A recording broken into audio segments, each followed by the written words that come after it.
На днях школа номер 7 отметила свой 55-летний юбилей, отпраздновать который пришли ветераны педагогического труда и выпускники образовательного учреждения. А сегодня в гости к учащимся и преподавателям пришел бывший выпускник. Правда, последний звонок для него прозвучал 45 лет назад. Это Владимир Бушмакин.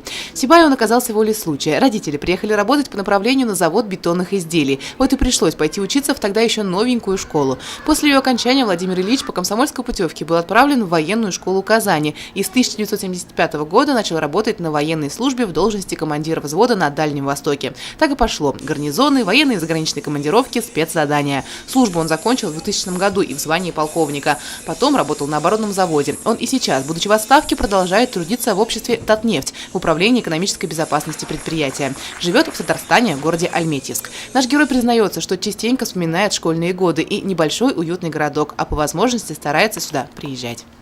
По русскому языку Галина Николаевна Сысоева нас строго держала, она была учителем русского языка, очень замечательная женщина, я вот буквально с ней вчера встретился, она жива, слава богу, 86 лет, так мы душевно встретились, вспомнили всех наших учителей, все те события, которые проходили. Дух вот этой школы, да, вот дух преподавателя, который здесь, учителя, который работает, он ощущается, и как-то я вот так вот, знаете, зарядился этой энергией, потому что родная же школа, все-таки столько лет здесь прошло, вот воспоминания большие. Ну, изменения, конечно, есть.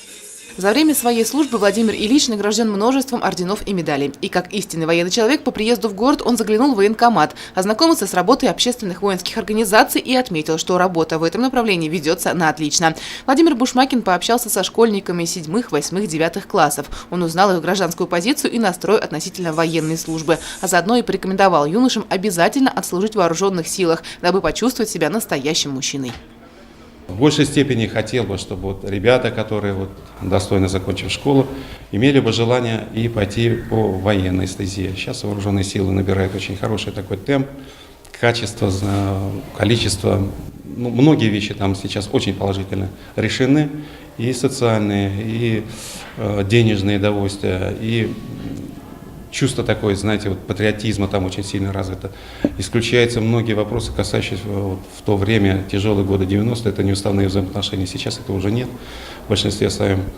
Вот сейчас очень хорошо ведется работа, контрактная работа, то есть на контрактную. Вот эти вот направления тоже хотелось бы. Вот, и сегодня при встрече со школьниками я без сомнений и на этот момент тоже, я думаю, подтолкнул кого-то из ребят. Пусть... Вот как бывает, в школе был хулиганом, а стал кадровым офицером, улыбаясь, признается Владимир Бушмакин. И отрадно то, что даже спустя полвека такие люди не забывают места, ставшие когда-то хоть ненадолго, но родными.